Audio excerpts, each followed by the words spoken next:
Namo tassa bhagavato arahato samma sambuddhassa. Namo tassa bhagavato arahato samma sambuddhassa. Namo tassa bhagavato arahato samma sambuddhassa. Homage to the Buddha, the Blessed, Noble, and fully self-awakened one. Let me just see if I can.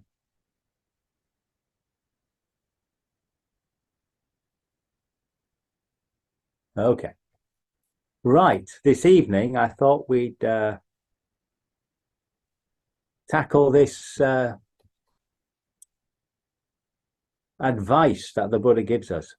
So, as you know, Ananda was the Buddha's attendant for the last 20 years of his life. He was his cousin.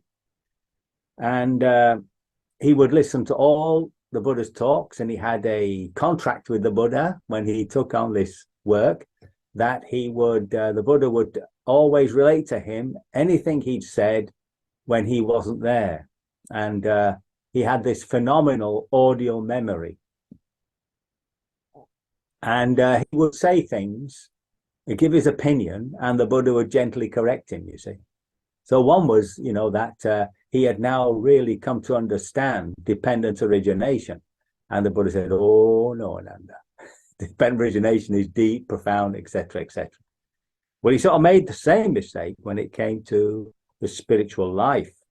Ananda said that he thought good friendship, good companionship, and good comradeship were half the spiritual life. And the Buddha said, oh, no, Ananda. It is the entire spiritual life, Ananda. That is good friendship, good companionship, good comradeship. When a person has a good friend, a good companion, and a good comrade, it is to be expected that they will develop and cultivate the Noble Eightfold Path. In other words, your kalyana mitta, your spiritual friend.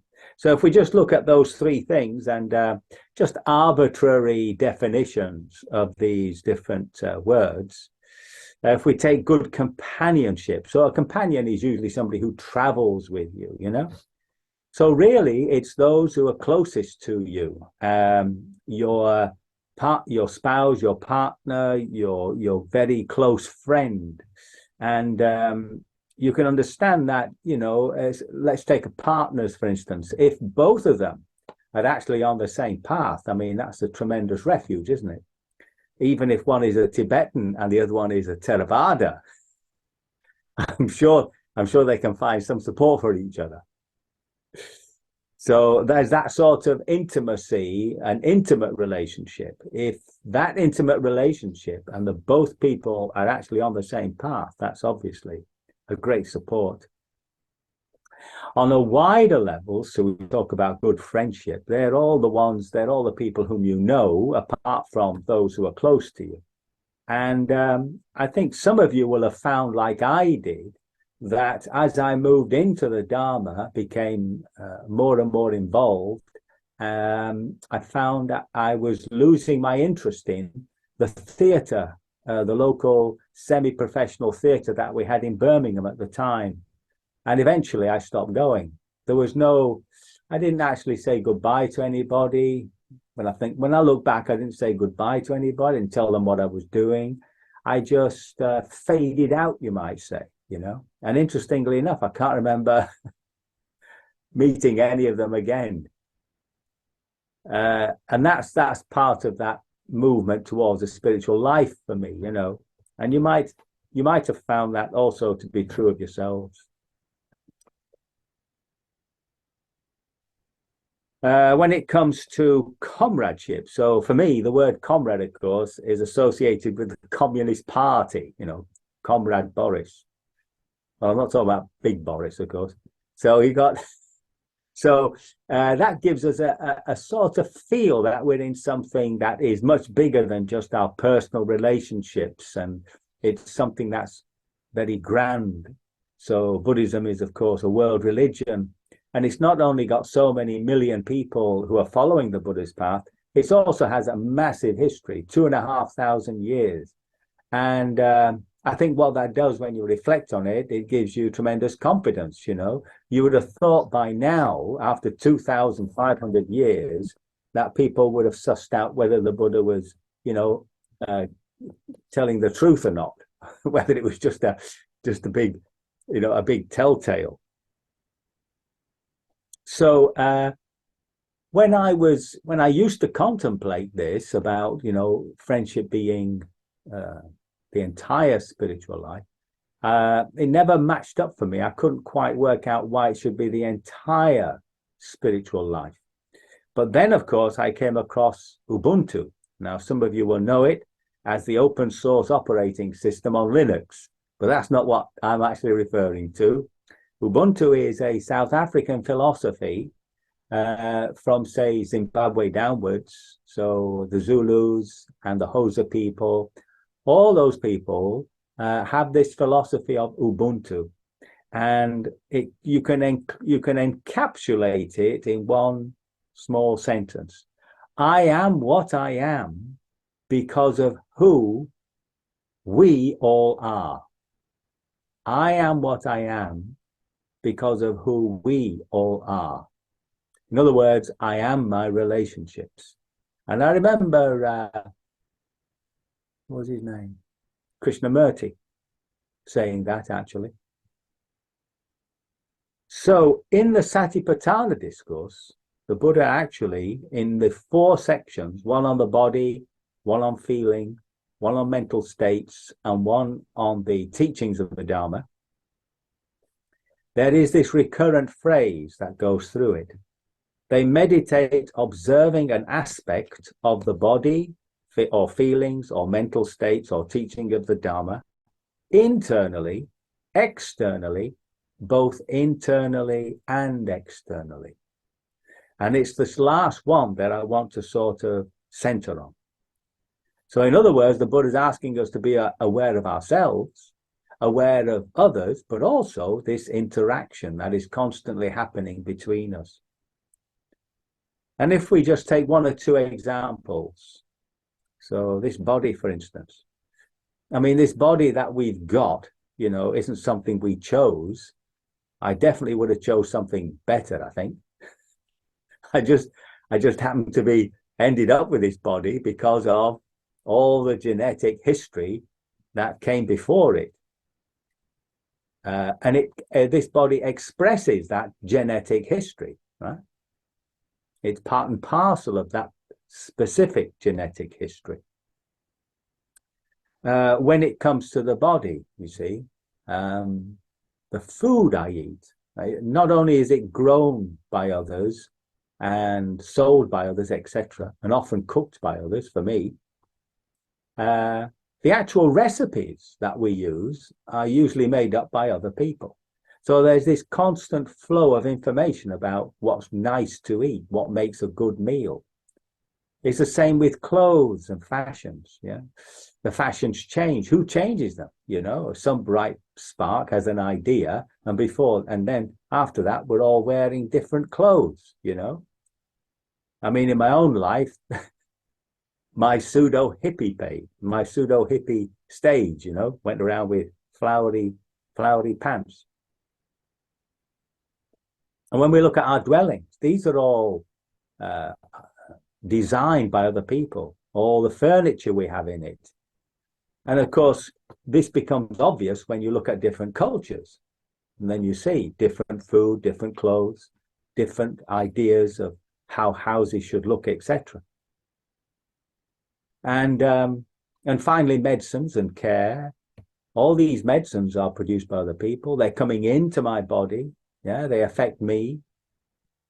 So we get this idea that this body isn't static or anything in any way, not physically. The water that we're drinking, here we've got this chlorine in it.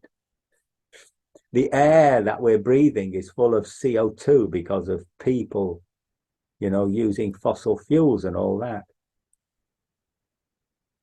So you can see that the body itself is in a process of communication with the world around it.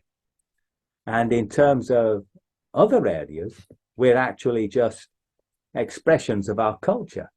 Right?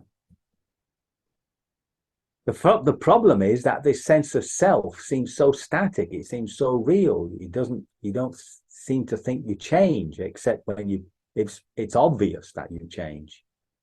You get this sense of substantiality, you know. But then when you contemplate it, you realize it's just a concept, and the concept holds us in present time, as it were, but unfortunately creates a wrong relationship. Yeah.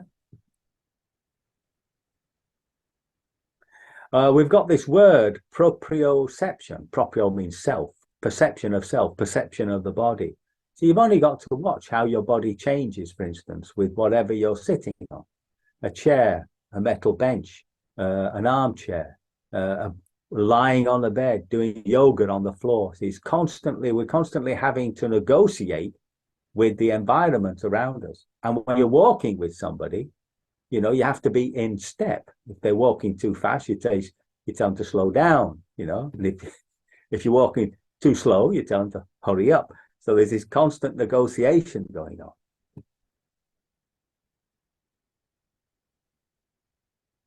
If you catch yourself, for instance, with somebody who has authority over you, right? It could be a policeman, right? Suddenly you feel guilty anyway, even if you've not done anything wrong, you know. But you'll notice that when you're with somebody who has authority over you, or whom you respect, who is an authority, whether you like it or not, you'll shrink your body, right? That's how we express that sort of respect or deference. And in the same way, us, you see, when we feel ourselves to be in authority or in authority over, the body, you'll lift the body up, you know, you'll pull your shoulders back. And all that's to do with communication. Yeah. I don't want to spend too much time on this, because there was a video I came across about this poor young kid whose parents thought had an evil spirit. So as a toddler, they put him in with the chickens. And basically, he became a chicken. And when he got too big for the chicken coop, they put him in an old people's home and tied him to a bed. And this, a woman called, where is it now? Elizabeth Clayton. You can see it. It's on YouTube. There are two videos. One, you see him as a young man, and later on, as much more socially interactive. But he's actually standing there like a bird.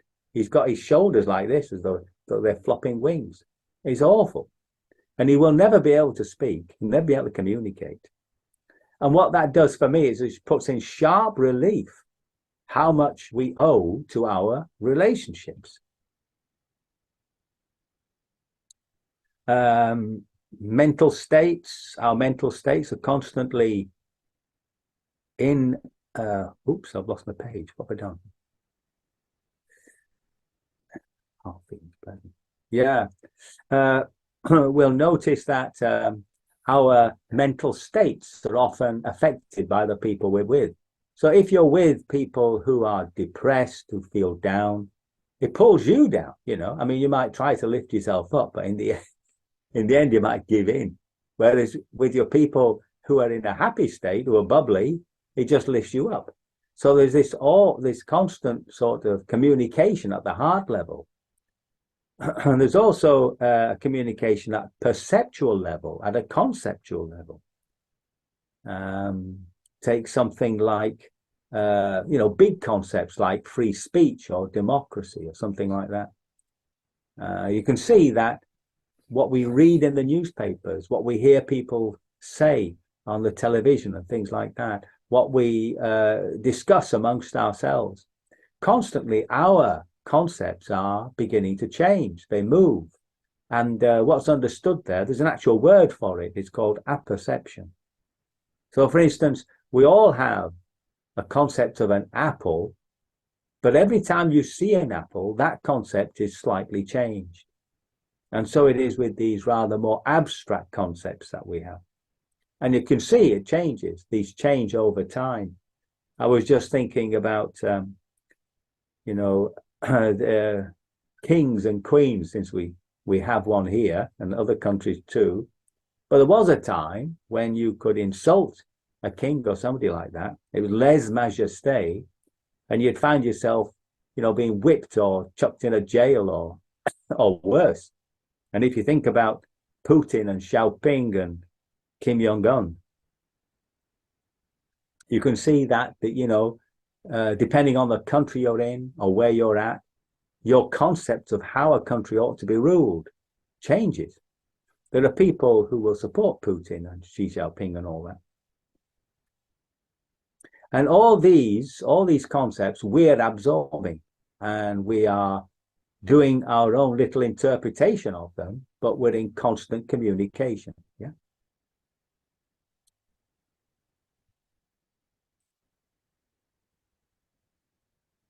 So I think that sort of sums up this statement by the Buddha. And I just want to return to it. So this is what the Buddha says, you see. He says the entire spiritual life is good friendship, good companionship, and good comradeship. And when a person has a good friend, a good companion, a good comrade, it is to be expected they will develop and cultivate the Noble Eightfold Path. And in his life, you remember, he had these 6 companions who probably followed him from those times when he was practicing those absorption states to when he was practicing the ascetic practices of almost starvation, really. And remember, when he left them, they didn't want to know him. They as far as they was concerned, he'd gone soft. And when he came back, it took them a while to realize that maybe he'd changed. And there was a conversation there which comes out when he talks about his new understanding, and he asks them, have you ever heard me speak like this before? So right there within the Buddha's life, he had these 6 companions, And if we then understand that within the concept of Ubuntu, I am what I am because of who we all are, right? I am my relationships. So the Buddha's trying to urge us, or at least trying to make us understand that the people surround us are our inspiration, they're our support. But they're also supposed to be checks, A good friend tells you when you're not doing things as you ought to be doing them. So that's what I was centering on. And I just felt that I had a better concept as to what the Buddha was talking about when I came across this teaching or this philosophy of Ubuntu.